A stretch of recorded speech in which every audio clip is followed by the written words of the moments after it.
There's something brewing in the tech world.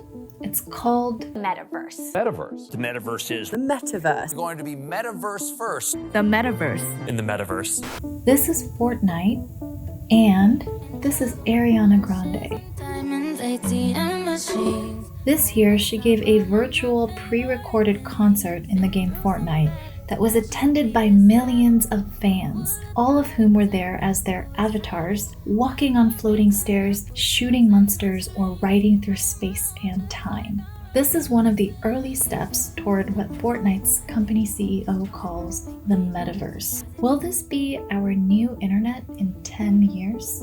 And what is the Metaverse really? The term was first introduced in Neil Stephenson's sci-fi novel Snow Crash back in 1992. It described a collective virtual shared space that persisted, the sum of virtual reality, augmented reality, and the internet.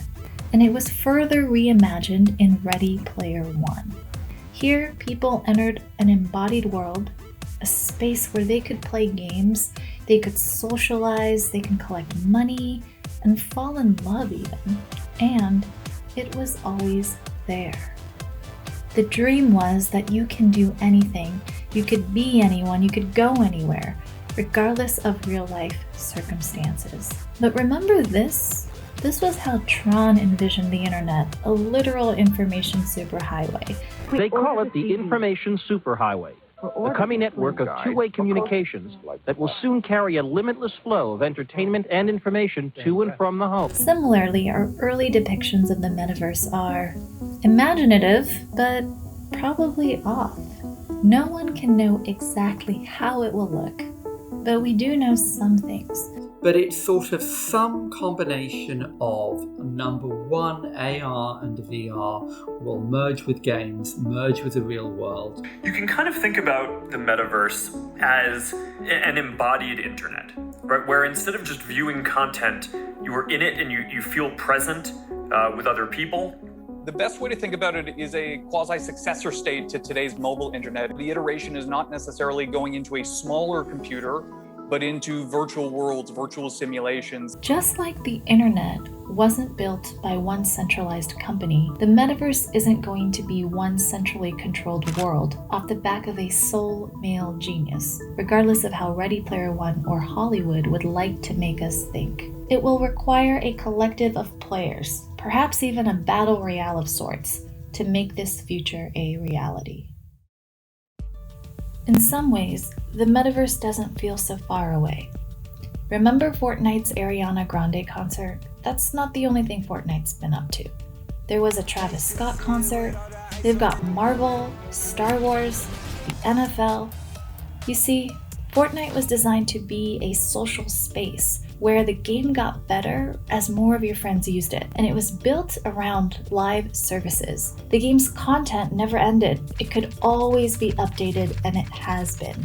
And you could play it on PlayStation, Xbox, Nintendo Switch, Mac, PC, Android, iPhone. Well, at least before they sued Apple. But the idea is it doesn't matter what hardware you have. In 2020, Fortnite had 350 million registered users.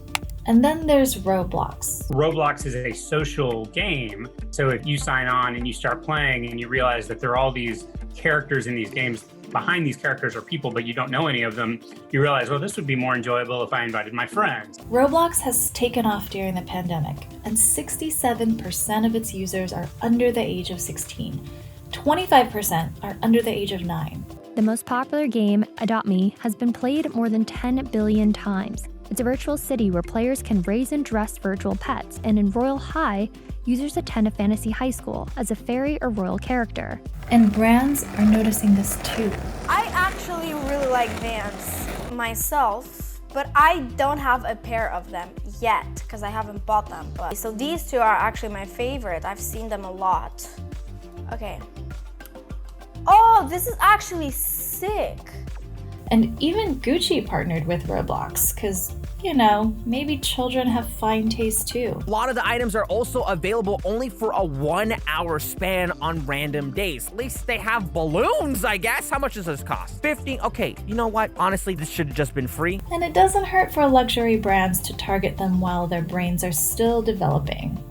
There's one thing that Roblox does really well, and that is encouraging the creator economy. I had no prior coding experience, so when I open up Roblox Studio, they have this section of free models, and you could just throw them into your workspace, and they already had different scripts in them that were functional, and you could basically at that point just throw a game together. In 2020, Roblox paid about $250 million to their developer community.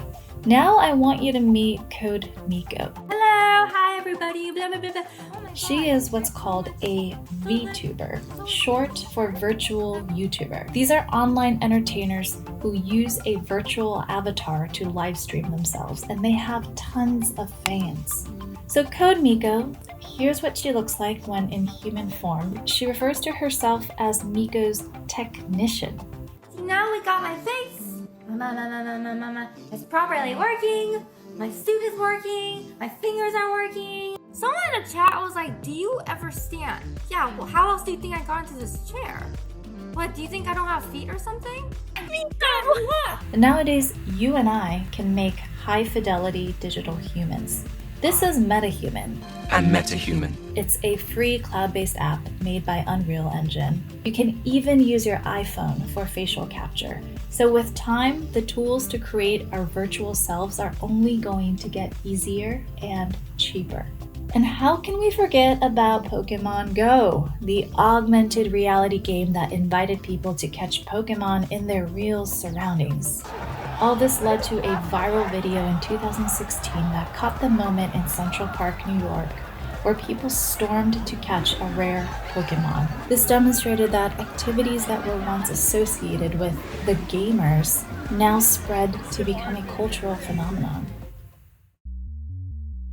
Let the race to build the metaverse begin. It seems like the metaverse has become the newest macro goal for many of the world's tech giants. Facebook has Oculus, they've got Horizon Worlds, they've got AR glasses, and they're recently doing a rebrand. The company is now Meta. And it's not just Facebook. Microsoft wants to build the enterprise metaverse. Epic Games, also a metaverse company, Nvidia has the Omniverse, and Chinese companies like Tencent also want a spot. There are also blockchain-based worlds like Decentraland and Sandbox that are hoping to build a different kind of metaverse.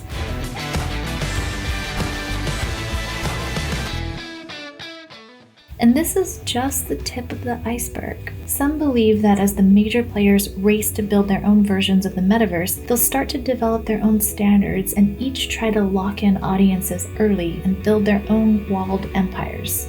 Others believe that the metaverse will be one large, decentralized network where different companies can each build hardware to access it, but no one entity controls it. After all, what does the meta in metaverse mean, if not something that transcends the corporate entities today? Most likely, it's not going to be just one company to rule them all.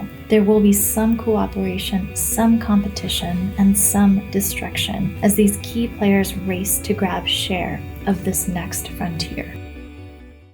With every new opportunity comes things that go awry. Big tech giants will put it in amount of pressure. A day of reckoning. The futurists overlook the problems, while the mainstream media will feast on them, once they finally catch up to the trends, of course. So let's talk about the problems. What will we need to watch out for in this future? First of all, there are problems of centralized power.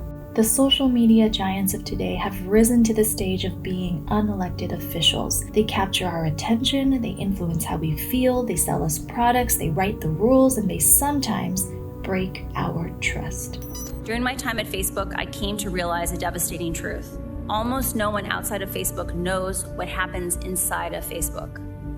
The documents I have provided to Congress prove that Facebook has repeatedly misled the public about what its own research reveals about the safety of children, the efficacy of its artificial intelligence systems, and its role in spreading divisive and extreme messages.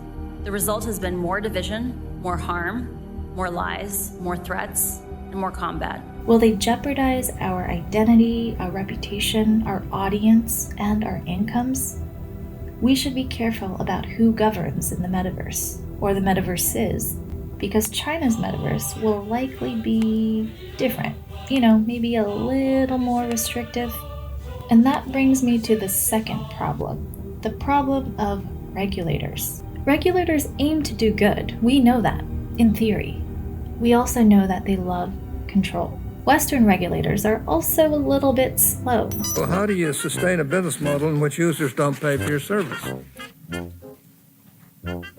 Senator, we run ads. Is there some algorithm that spits out some information to your ad platform? And then let's say I'm emailing about Black Panther within WhatsApp. Do I get a Black Panther banner ad? Have you ever heard the quote, "The road to hell is paved with good intentions"? Assuming our regulators' intentions are even good. The laws they create are filled with unintended consequences, and these invisible patterns can slowly eat away at people's character, their autonomy, and their self-worth. And that brings us to the third problem. Problems of social degradation. With experiences so immersive, with a constant stream of new material that grabs our attention, we encounter something called addiction. Games like Fortnite can draw players for multi-hour marathons because something interesting happens in our brains. When players are bombarded with new goals at every turn, to beat their score, to beat their friends, to seek new achievements, every time they reach these goals, their brains trigger the release of dopamine, sometimes called the pleasure transmitter. Dopamine links the things that make us feel good with the desire to do those things again and again and again. Explores the complex relationship teenagers have with their screens.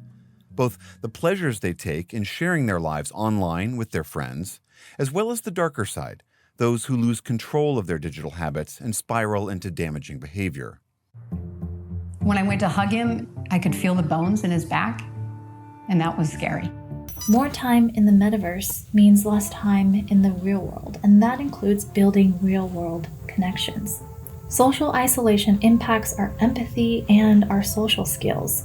Cues like body language, facial expressions, breathing patterns, and literal proximity actually help us relate to others and build bonds. The metaverse will allow people to wear cloaks over their true selves, which is good for hiding and avoidance, but not ultimately good for true connection. Today, a loneliness epidemic has swept over society. Many people I have met have thousands of friends on Facebook, but find few people who really know them. As a society, we have built stronger Wi-Fi connections over time, but our personal connections have deteriorated. And let's not forget that people will be people. The bullying, the harassment, the trolling, the kind of behavior that's easier to do when you're cut off from others, when you can't see that person you're hurting, and even more so when you're completely anonymous. Bad actors will have a whole new terrain to play on. While we don't know how exactly the metaverse will operate, we do have many things to be excited about in this future. First, there will be new ways to experience life. It's not just going to be about gaming or virtual concerts or virtual theme parks, but imagine what could happen in the areas of mental health or meditation and physical therapy when we have these immersive worlds to guide us in this experience. There will also be new ways to exercise. There will be new ways to gamble. There will be new ways to seek adult entertainment even. And imagine how education will evolve. For decades, students have been confined to classrooms for hours, disengaged. What will it be like to learn history by immersing in a world? To learn architecture and physics by building virtual structures? To learn collaboration and teamwork through creating something together, not bound by our physical school and the choice of teachers that live nearby. The same goes for training for specializations and jobs. And the workplace too will feel very different. Imagine if you can escape the terrors of Zoom doom and commute hell and actually feel your coworkers' presence without physically being in the same space. And what about making your own makeshift office space from the comforts of your home? And imagine the future of customer service, where a service rep can be right with you, regardless of where they reside. The entertainment industry will find new ways to innovate as well. We have put together a system whereby which we can have game engine, real-time render, and video wall technology coming together to create a backdrop for the big, beautiful world of Star Wars. And the software they're using are getting easier and easier for everyday people to build their own worlds.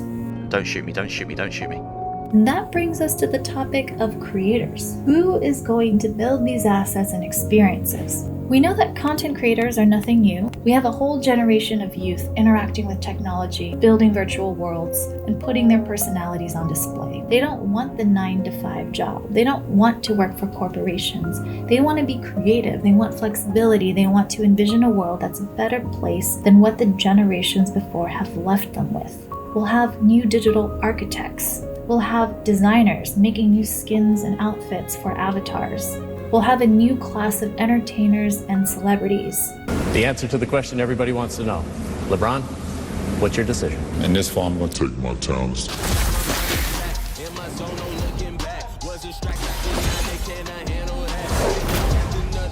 And for creators to thrive, we need an economy. Artists designing virtual goods need ways to sell them.